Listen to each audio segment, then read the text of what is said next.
Folks, welcome inside the Parisi Palace, high above 2919 East Broadway. This is a special live edition of the Jake Feinberg Show.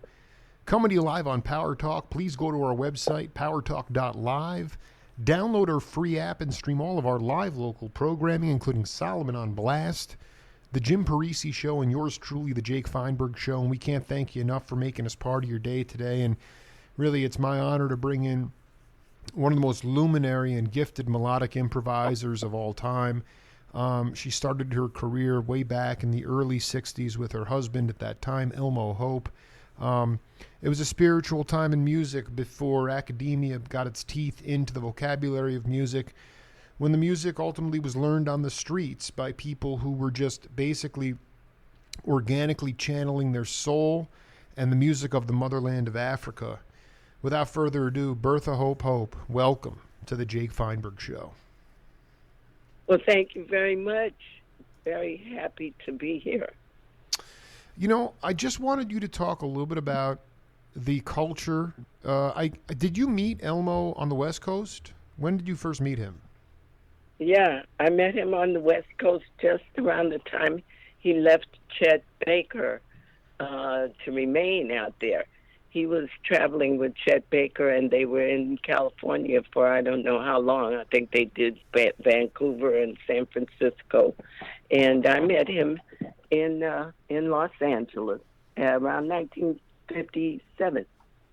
Could you, to the best of the audience, for the audience out there listening worldwide, I mean, I'm producing a film documentary on Stan Getz, and he was out there at that time, and I wanted you to paint the picture of the jazz scene and actually what you were doing melodically at that time in your career.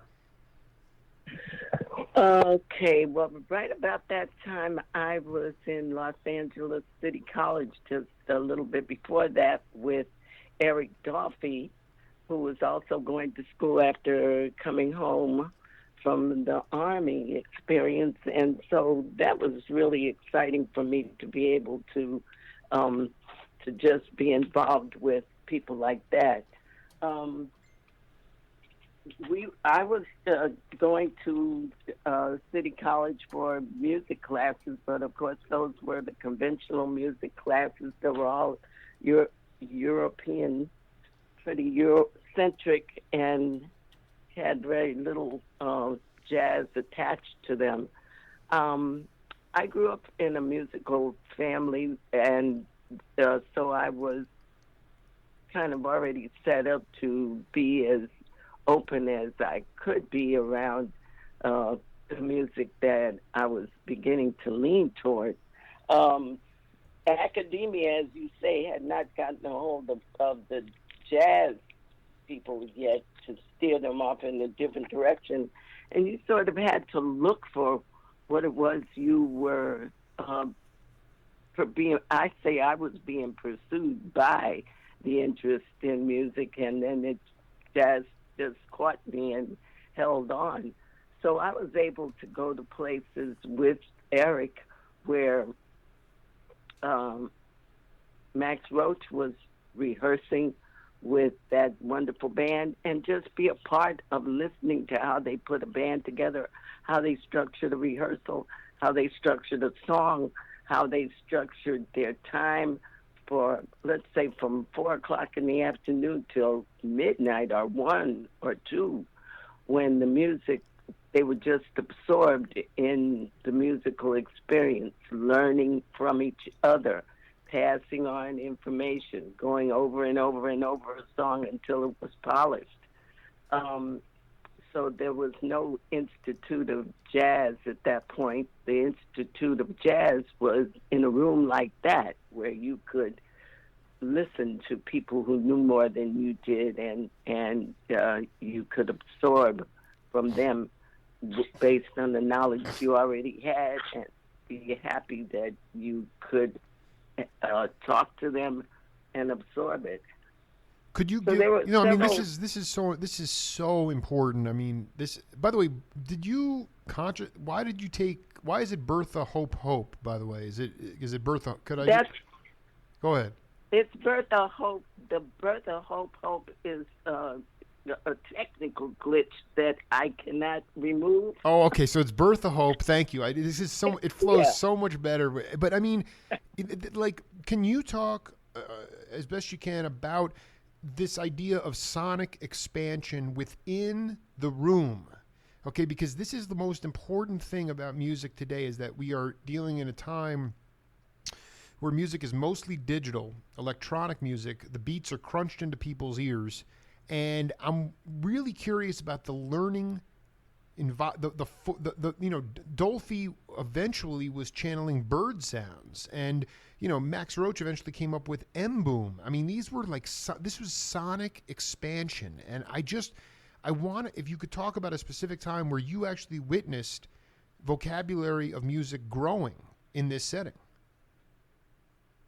Well, what I witnessed was the passing on of information through people's experiences all together, not tapes, not digitized.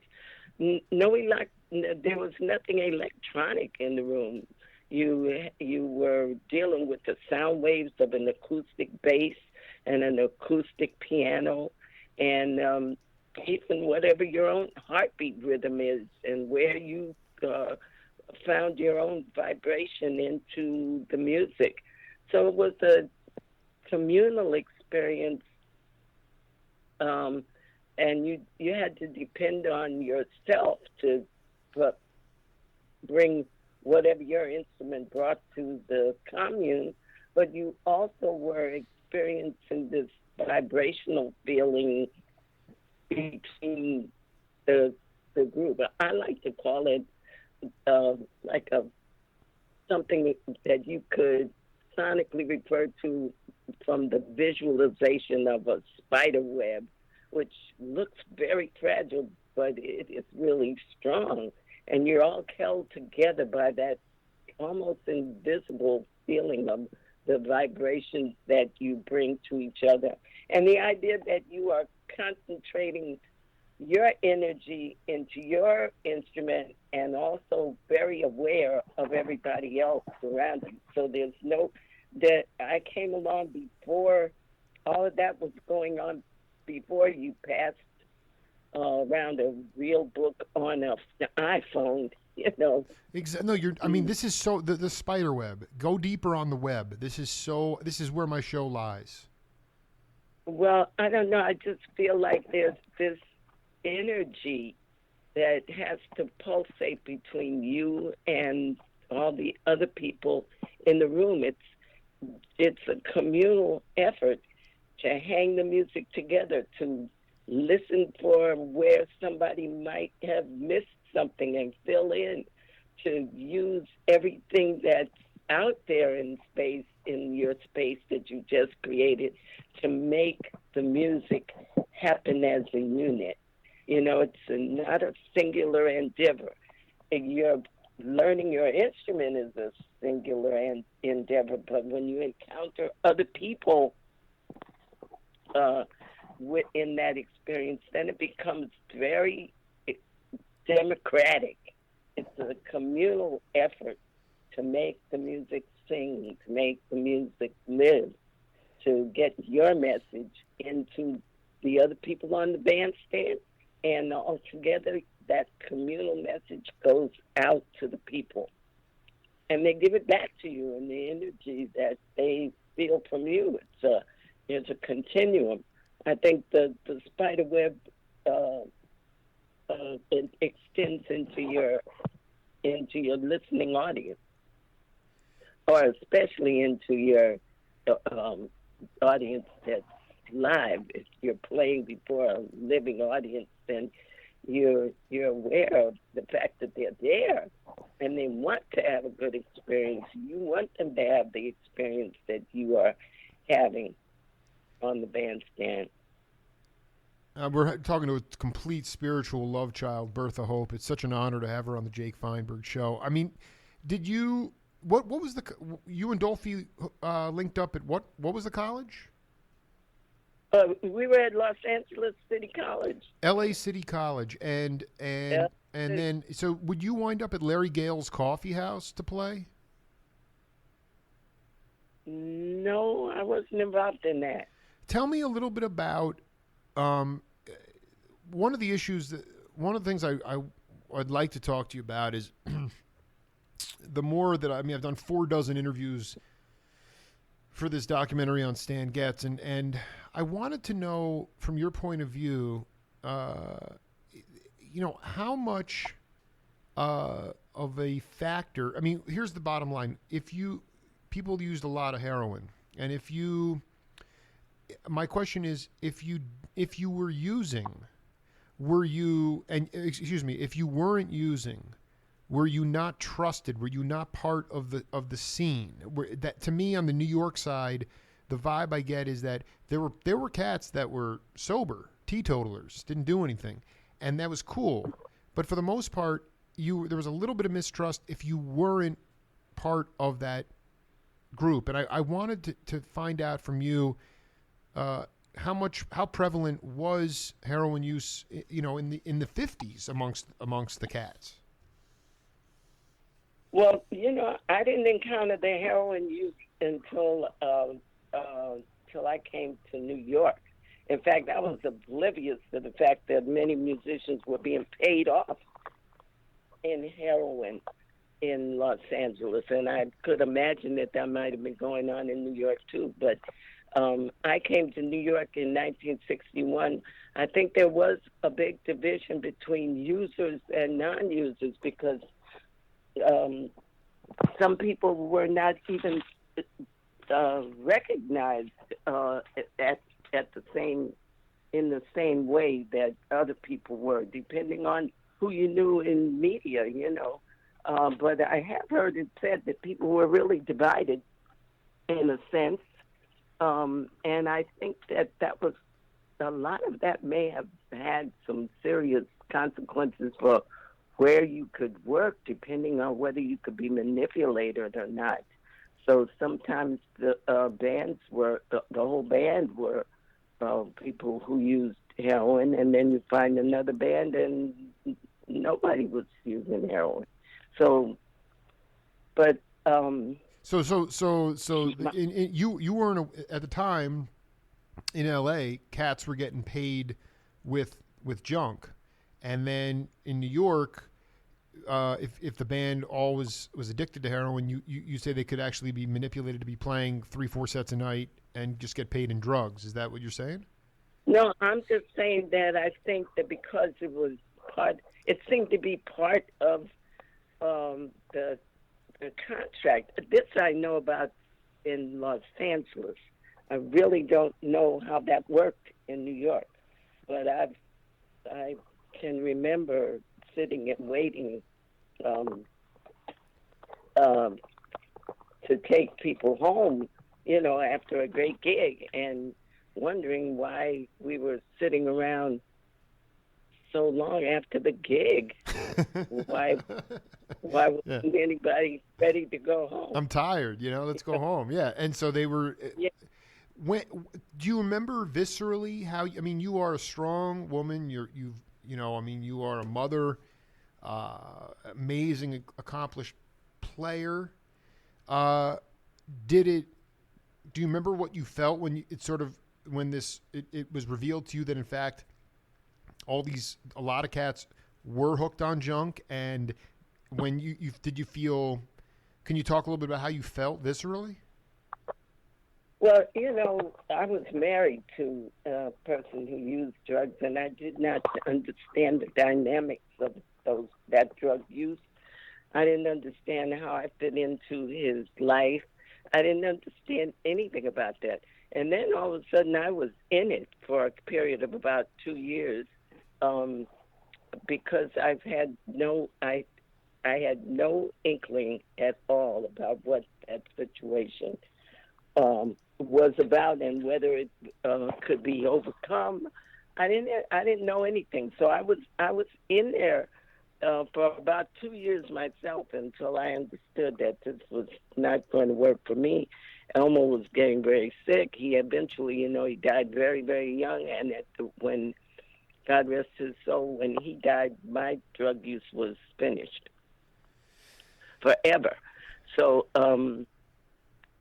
My first, I it was just a situation that overwhelmed me. The youth and seeing what happened to people as a result of it. Um, it was kind of overwhelming because I had no drug history. You know, I didn't even smoke, or I didn't do marijuana. I didn't do anything for until way later into not in LA at all. Oh, sure. No, I So, mean, how did I? yeah. Why did you fall in love with Elmo? Oh, how can I answer that? Well, because you know what it is. What Because kind of here's the question is bottom line. that? Here's the thing. He was like a spirit. It was similar to Coltrane. I mean, I remember George Benson told me in January. It was Elvin Jones told him one time. God sent John Coltrane as a spirit just for a period of time, and then just like that, he was gone. And it's amazing when you look at all the music that Elmo made in this period of time and how much it holds up today, better today than it did then. And I say to myself, even put the drugs aside, what was charming about him, what was hip about him, what ultimately hooked you in to say, you know, like, I mean, you guys did that album, the albums that you collaborated on. I mean, it's just like it's a bonding experience that I kind of wish my wife and I had, and I think a lot of couples wish. I mean, I think it's a special bond, regardless of the drugs. And I'm just curious if there was anything you could speak of as to your love of Elmo. Well, he was a very giving person to begin with. I mean, uh, he was small. First of all, you know, he wasn't that big. He was about maybe 5'7", and you know, not a lot of fat on him. So he, but he was a person who loved people. Our apartment had a lot of people in it all the time. You know, I baked bread, and you know, on Sundays a lot of people were over playing records or talking about music, or he liked to just have a lot of people around him. It's been said that he was an angry person, you know, but he was not. I did not. He did not deliver that anger to me. I don't know. I met him because I tried to convince him that I was learning his music, and he found that a little hard to believe that I was interested in his music. And so I showed him some songs that I was working on, and then he was convinced that I was serious. You know, might not have been playing them well, but he showed me what they were about, you know, and then I really got interested in trying to learn as much of what he had written that I possibly could learn that worked for me, you know, from at the time at my skill level. I'm still working on his music, and I still put bands together under the name Elmo to promote his music and deliver it to college students now so that he won't be forgotten.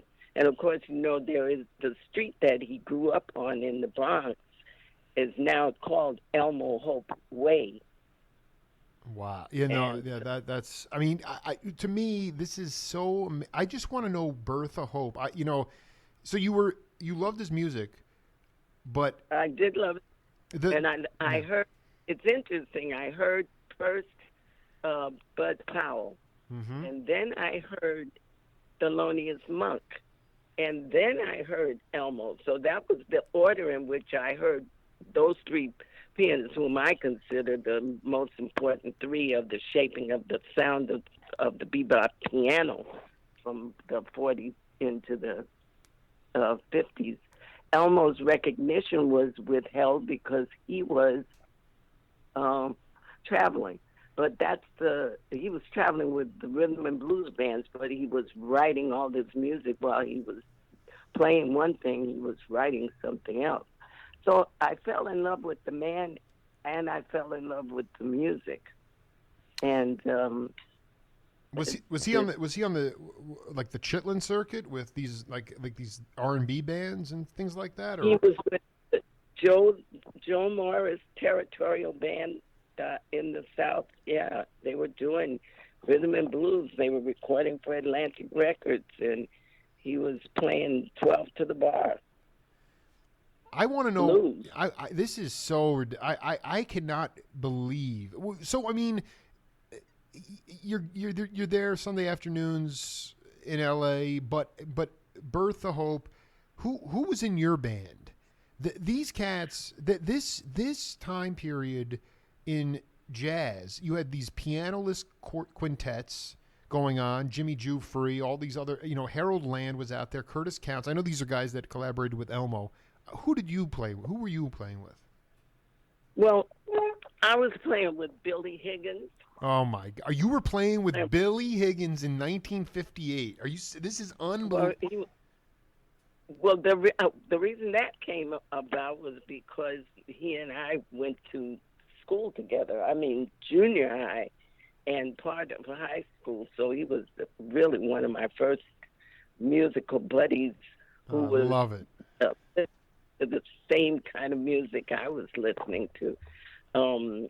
There was Dave Pike, the vibe player. Are you kidding me, dude? That dude was a ferocious vibes player. Did you? I mean, and then Master Charles Lloyd must have been out there. Charles, yeah, I think he was there, but I didn't run into Charles. There were other bands that hired me that I got a lot of knowledge from. That was Teddy Edwards. I worked with Teddy Edwards. Oh, my gosh, this is ridiculous. With By Red. My Vibe. I mean, you were, see, but I mean, this is why I'm doing my show. Red. So just to be clear, Billy Higgins, Dave Pike, and Bertha Hope, that was a trio? Were you in a trio together? Yeah. And that was vibes, drums, and piano. Right. Oh my God! I mean, this is, and so I mean, ultimately, on the bandstand, could you talk to younger people out there? How you, even though you might have gotten infatuated with Elmo's composition writing, how did you develop your own individual sound?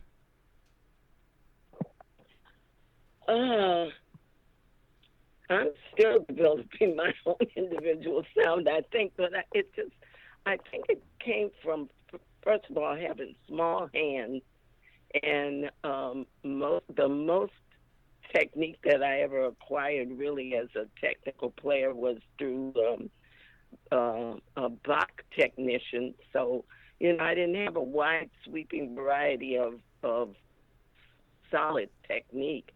I have perfect pitch. So I think I worked a lot to develop what I was hearing and shape it into what fit my hands. I liked also a lot of dense chords that I could hear. I could hear more than I could play them. So my style sort of moved through what I was capable of, I think. And I think now it's even my style is kind of changing a little bit more because I've learned a little bit more about how to play what it is I'm after without getting too technical. I still like to hear melody. I'm very sensitive to weaving something around a motif and having people with me on it. I don't have any real desire to just be eclectic for the sake of it. Oh, no, I mean, it has to be done within the group context. I agree. Yeah. And I have had some experiences with very abstract playing, but I haven't found the voice inside me that responds to that playing enough to continue to develop it. It could still come. I'm still young. Oh, you're I'm still young as you. Oh, you're. I mean, just for the backstory, Bertha Hope. I sent her a buddy of mine here in Tucson was like, you should connect with Bertha Hope. She's about as old school as they get. And so I was like, all right, let me. And so we became friends on Facebook, and I sent her a private message. But I mean, how many people really have instant messenger or even use it? And then on a whim, I said, I gotta connect with her. And so I hit her up again, and now we're able to just, transmit all this beautiful wisdom, philosophy, and knowledge. I mean, there was a lot of. Did you play in drummerless situations? Because to me, a lot of people, a lot of my generation, I'm 39, a lot of younger peeps, they think they have good rhythm. They actually really don't have good rhythm. And part of it is, I'm also pretty convinced that a lot of times there was not always a trap set involved. You listen to some of the stuff Stan Getz with the Oscar Peterson trio, there's no drums. Now, I know you played with Billy, but was there a situation where you played in a drummerless context, and did that help your ears grow, and did it help you develop good rhythm?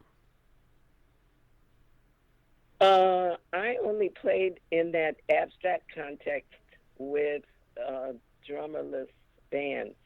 I did spend some time. Well, it wasn't that long, but I worked with Frank Lowe in a drum. I don't know that name. Jack, I think Jack Walrath was in that band. Jack also. Walrath was in that band. Unbelievable. Right, and that was not even that long ago. I'd say 7 or 8 years ago. But no, I wasn't drawn to drummerless bands, and I had a really hard time dealing with rhythm to begin with. So playing with a drummerless band probably. I guess it would have been a cheat to say, well, let's not have a drummer because my time's not that hard.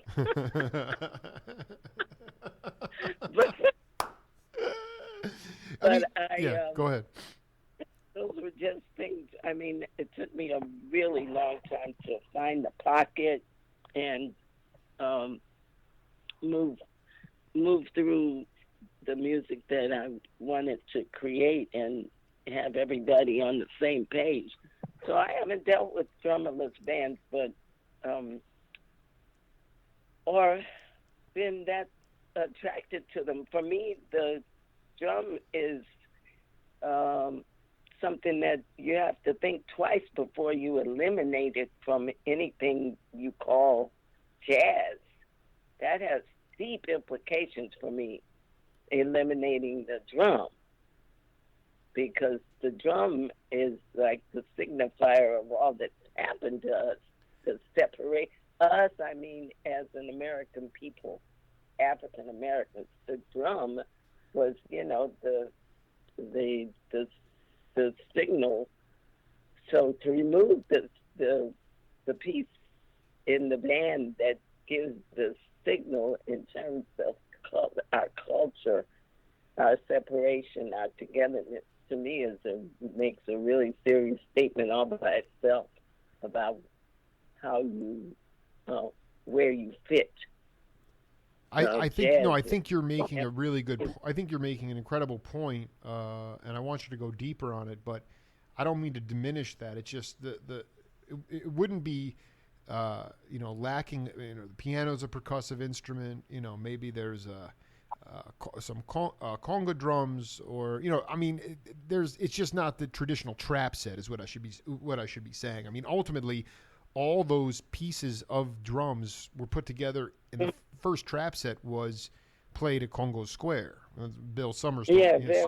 So I mean, it's not the removal of the drum entirely, it's just actually the entire trap set. But can you talk about go ahead. No, I understand what you mean. You're talking about the trap set as it did finally come together as a trap set. Exactly. With all those different. Well, I don't know. So I'm not so attracted to drummerless groups. I heard one the other night, and they were great. I mean, they have a sound of a group without a drummer has a totally different sound. The pieces of the drum are taken up by other instruments. The bass does a little, the piano does a little, and um, bringing some of those elements that the drum would supply. I'm just not normally attracted No, to you. I mean, drum a little. you. No, this is. I don't. We don't even go any farther on this. I'm curious about. You talk about Thelonious, Bud, and Elmo. Did those guys call the music bebop? What did they? What was the music to them? The music that they were the music they were creating, the vocabulary they're recreating. Was it just modern music, or was bebop given? Was the name bebop given by white journalists like myself or people in the industry who wanted to find a way to market it? I again, just uh, this is. I don't know. I never heard them talk about it. I heard them talk about compositions and music. I don't, now that you ask me, Jake, I don't remember ever hearing Thelonious or Elmo. I didn't know Bud. Call it bebop. I really didn't. I mean, it's my understanding that Dizzy Gillespie was the one that coined bebop, and that bebop might possibly be the only name for the jazz, for any parts of the jazz continuum that had a name given to it by one of the members that was playing it.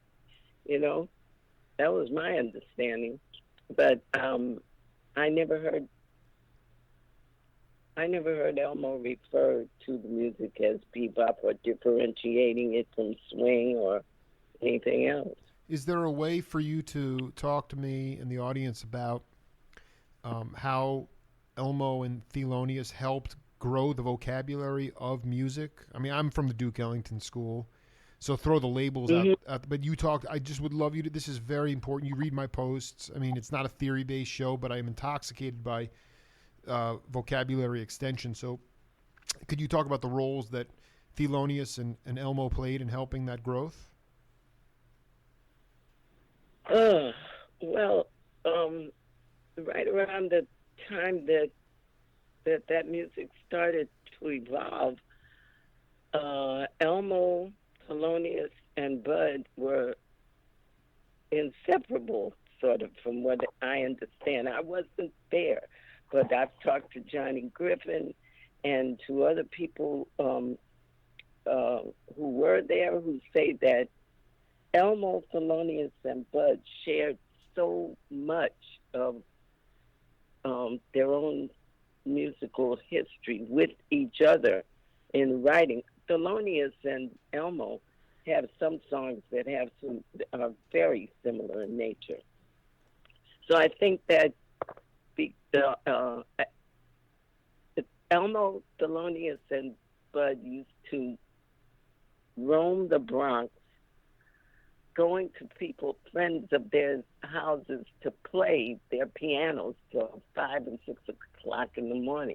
So they were sharing their own ideas about what should happen in the piano chair, So, and if you listen to all three of them, you can hear the similarities in their music, and you can hear some of the differences. Also, I mean, Elmo ended up, I think, being a little more lyrical, although he did have that growling left hand, very rapid right hand that Bud really became famous for, in a sense, But the intricate, like dark, twisting harmonies he also had in some of his later, very intensely kind of, inward kind of music in a way, and kind of a threat to other people to even find their message in it. I think that's one of the reasons why other people didn't play it so much. Monk's music is a little more clarified, a little bit more angular. The amazing thing to me about Monk is that with three notes, he could sound so powerful just single piano, and the math of the three notes and the overtones that were displayed from those three notes were just ringing through the room. You are on fire. It's so good. It's just so nice to connect with you. Um, the you know, could you for me and the audience also, I've talked to Joe Chambers about it, and obviously Bill Summers and a lot of people that are ethnomusicologists, but Randy West and Big Black. Could you share a story, maybe from those days when you were in the room with Max Roach, or even from your own cultural heritage, your own family, about when you learned about the significance of the drum being able to keep your people together during diaspora, keeping your people together during the harshest times of slavery, and ultimately culminating it in the rhythms that became melodic improvisation and jazz? I mean, can you talk about a story of the significance of the drum? Well, you know, at the time it's interesting that you mentioned Max, because he was really very significant, I think, in talking to people about the significance of the drums and in his own politics, you know. But for me, as I began to learn more about the real culture that African people came from and how they were broken up, uh, uh, and not allowed to have the drum in certain places, it took on a different meaning when the drums were allowed in Congo Square, where it was known that slaves couldn't get away because of the location. So the drum was okay. That's part of it, you know. In my own, I grew up knowing very little about that side of my history. And I grew up in a household where there was a wide span of ages. My father was 25, a full 25 years older than my mother. So we had that, you know, slavery coming through the second generation. My grandmother was born into slavery. So I didn't know much about the drum and its significance until much, much later. So it still stands as the idea of the drum and multiple rhythms and rhythmic patterns that come from Africa are still being infused into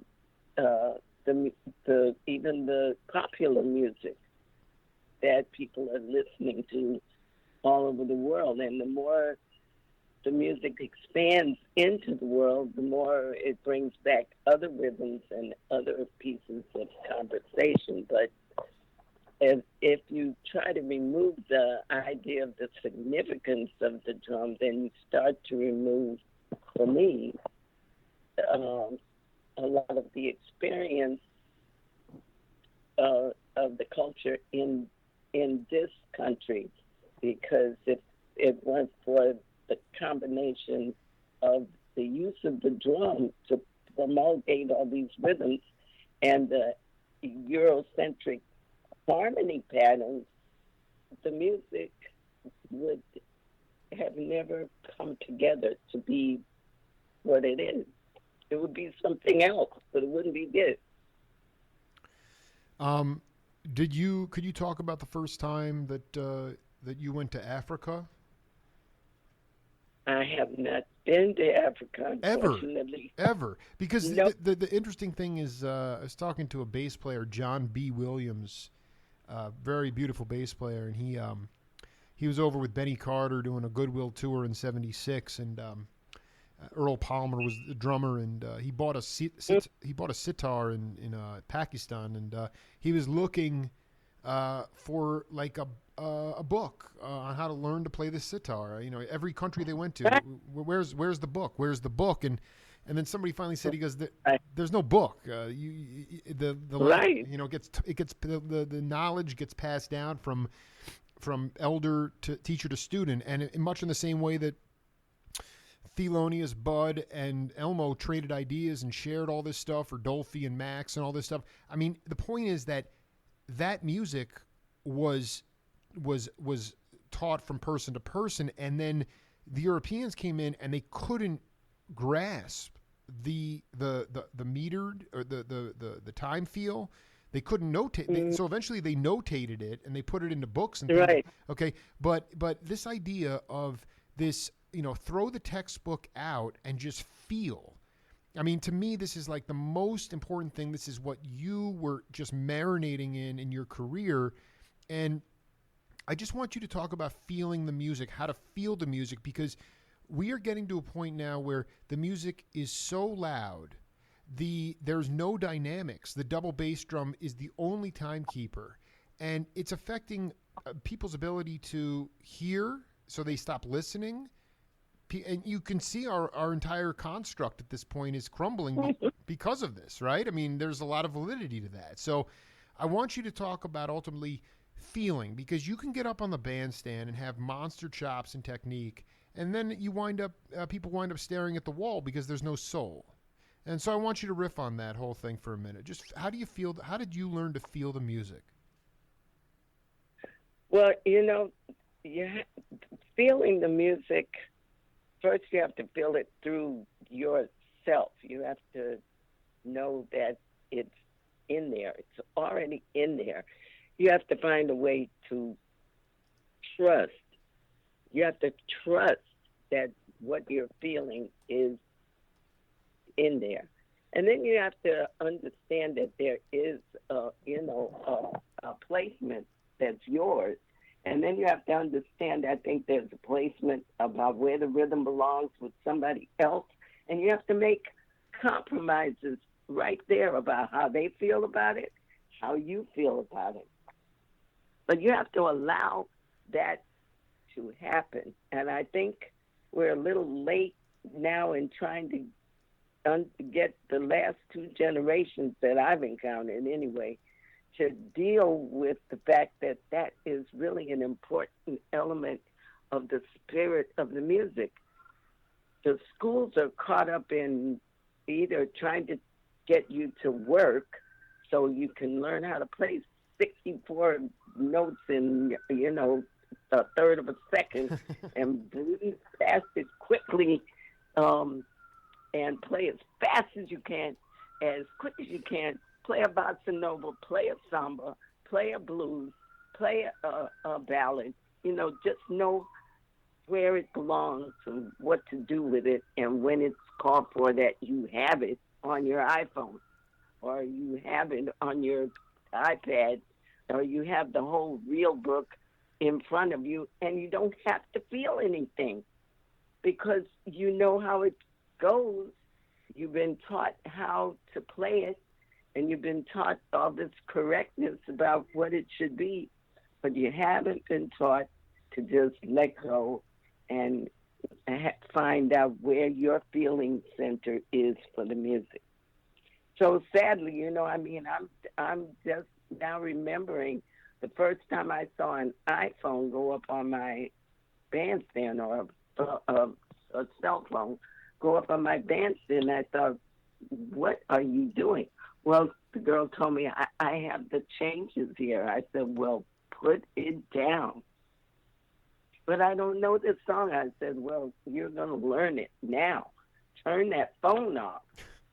That was a couple of years ago. I can't do that now because everybody on the bandstand has a phone.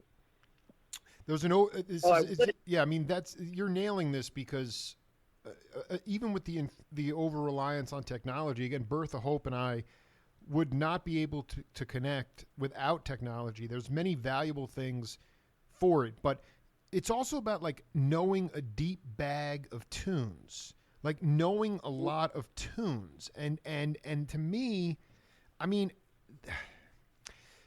it doesn't. It comes down to, do you believe? Ornette Coleman had his music, had his house, There were these communal. The loft scene was huge right at the time when you moved to New York. Right. Do you Yeah. again? People could. They could. I mean, I've interviewed Larry Coryell and Dave Liebman and all these cats. I mean, they were eating brown rice and tofu to survive, and they were, But you could afford. The cost of living is so crushing now. But do you believe Yeah. that we can focus on all the things that are quote unquote hindering music? But do you believe that what is the best way for an organic creation of vocabulary of music to grow in 2017? Is it does it have to be a communal thing? Is it a matter of, what would be your advice to for people who are searching to create authentic music and they don't want to take what is quote unquote the mainstream approach, which would be go to school, go to academia, learn all these different styles, and then have nowhere to play? That's a good question. I would hope that people who are interested, well, you've got to start somewhere. You have to start somewhere. I don't. I think the day of being able to pick up two or three instruments till you find out which one you like and just going forth with no guidance is kind of far fetched. I only know two or three families that did that, where there were just instruments around and you could pick the one you want, but then you had to commit to it and really learn it. But you learned at a different pace and you learned how to find out things on your own, and then you went for some instruction. I think that you have to pick what it is that you could use out of the technology and not get caught up with with styles until you learn to really love the instrument and learn how to master what it is that the instrument offers you. And then you need to be with somebody to play with. You need to experiment together. You need to trust that you're both looking for something very special and work on it. But you do have to learn how to negotiate your instrument. I mean, I'm still doing that. I'm getting ready to take some lessons this week in some new classical technique as I get older, and how to manipulate some different kinds of fingering, because the learning never stops. But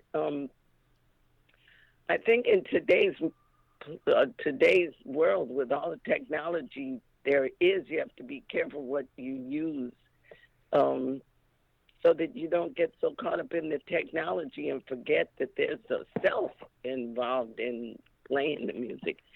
And you need to get together with other people and share ideas and watch and listen to as much vocabulary from before as possible. I mean, you can go to a library now and start with the very beginning of written music or recorded music and play. I mean, hear samples of where the music has been and where it is now within about 4 or 5 hours. But and I wouldn't discourage anybody from going to school. Don't get me wrong. I'm not anti-school or anti-institutes of jazz. I just think that along with that, if you are going that direction, you've got to remember that you are the life of the instrument. The instrument has a life, and you have to put your life into that instrument. The two of you become one together, and that's how you develop your own style. I never transcribed anything. That's one reason why I sound the way I do, but I never transcribed a lick in my life. I never wrote down a bird line, or I can hear it. As I said before, I have perfect pitch. A lot of people don't believe perfect pitch exists, but I can hear the line, but I haven't written it down so that I could study it and copy it. And that's maybe that's to my detriment. But I listen and hear a lot of people playing, and I could close my eyes and I can't tell one from the other. I Exactly. know who they listen to, but I because I can hear who they transcribed. But then it's not. I can't tell you who they are. They pretty much, if they came from the new school, they sound one way. If they come from Juilliard, they sound another. Depends on the curriculum and who you're told to, go practice for 6 hours. It's just, it's kind of frightening. And then there are some real stars out there, some people who have really found their own voice, but they've been highly, you can hear they've been influenced from a lot of people, and they've developed their own style as a result of that. And so the music goes forward. No, I was going to say, part of it was about. I mean, for so many of the rock drummers who I've talked to that were so influenced by the great jazz drummers. I mean, they'd slit their wrists if somebody came up to them after a show and said, "Wow, you sounded great. You sounded just like so and so. You didn't want to sound like everybody." But now we're in this conformist time where Mm. you have to sound like this person or that Yeah. person, demonstrate that you understand this technique. One cat I wanted to talk to you about was Horace Tapscott. Did you know Horace? I didn't know him nearly as well as I would like to, but he was very original. He had his own. Extremely. He had his own collective. I mean, he had his own. Right. And he brought in younger cats. And I mean, what was there? Could you just talk as best you can about?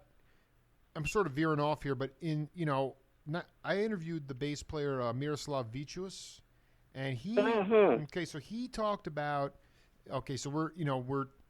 I was talking to him about a weather report or these bands where the the bass guitar, the bass string bass, all of a sudden became more of a third voice as opposed to just keeping time and or locking the groove. And he pointed out that this is actually occurring 6 years earlier with Bill Evans and Scott LaFaro around 1961, where they were communicating, and LaFaro was using the bass as a voice, as another voice. And I kind of wanted to know about, when you were in New York, when you first moved there, the bass players that you worked with, and if in fact you were experimenting within the group conversation with a bass that was was basically acting as a solo instrument. No, I didn't, but I do remember being just fascinated by Scott LaFaro because he was really he was having a conversation with himself. With the it was and it was incredible to watch and to hear him play because to me he really did revolutionize the sound. I think it was still acoustic pretty much then, almost. That is, the sound was not over amplified. Is what I'm really trying to say. Exactly. Uh, Exactly. you could hear, yeah, you could hear him really. He was so clean, and he was really playing lines like a horn, and then answering himself with another line like a horn. Um, but no, I didn't get into too much of that. I really didn't. Um, and then and then I married a bass player who was not really into that kind of playing either. He called himself a thumper. Yeah, well, I mean, I want to do part two with you specifically and focus on Walter Booker because it's funny you bring up Walter because uh, the the cat who welcomed Miroslav into his apartment and let him crash with him for a month, and they played and played and played, and the guy who uh, uh, who Walter connected with, Bob Brookmeyer and Miles Davis, was Miroslav Vicious. Uh, Yes, it, I know. and so this speaks to the communal quality of the music. And I don't want to rush through any of this stuff, and we've been hopping all over the place. Um, I know. but And I do have. yeah, and but my final question for set one here with Bertha Hope, um, if you could talk about your concept of love and how you bring love to the world. Well, I believe you have to understand how to learn how to love yourself with all of your flaws and all of your shortcomings, and understand that everybody around you is pretty much made up the same way you are. And that you have to, every day, I think, reach out to the humanity in other people and try and surround yourself with that kind of feeling toward humanity. I I think that, and I do believe that music is one of the ways that we connect with a very universal kind of language. Uh, I I I just believe that the music will save part of us. It may not save all of us, but it will save, uh, if you can let the music in and love yourself enough to let it come back out of you. I try my best to spread some feeling of the kind of love, the universal love that we all need to learn how to have more of for each other, because the struggle for us to all survive on this little planet that's getting smaller and smaller is something that all of us need to be responsible to. And I think love is the answer to most of that. It's so deflated in terms of its importance, but it is the only thing that really counts. Um, and yeah, because we're fixated on physical love. That's the only. But there's many different kinds of love. Many different kinds of love. Yeah, I think, yes. I mean, but I think that love that means that you're here on the planet for one more day, and that you're, even though you're only maybe as important as one little grain of sand on a beach, uh, what you are in the context of your own reality is, it needs to be based more on love than on some other reality of what you can take. It's more like what you can give. Um, That's how I try. yeah, go ahead. I was saying that's my goal. I fall short. I'm sure I fall short, but I work toward that end every day. Well, Bertha, are you in New York? Is that where you're located? Yes, I am. Yeah, Well, I'm just saying I'm I'm going to in. be back with my family from Tucson in June, and I'd like to do part two in person if you're around. If that's possible, yeah, I'm planning the trip in June, or maybe, well, it may be June and July, because I'm working on a couple of projects the whole month of May. But please call me. Let's see if we can get together. I've enjoyed this so much. Yeah, no, that's my hope. Is we've been bouncing around, but a lot of great content, and I have to go back and listen to where I veered off too quickly. I should have kept pounding away, and we'll just we'll do a Facebook Live, and if you're we'll be in touch. But much love to you, and Thank you. thank you for being part of the program. I'm glad we connected.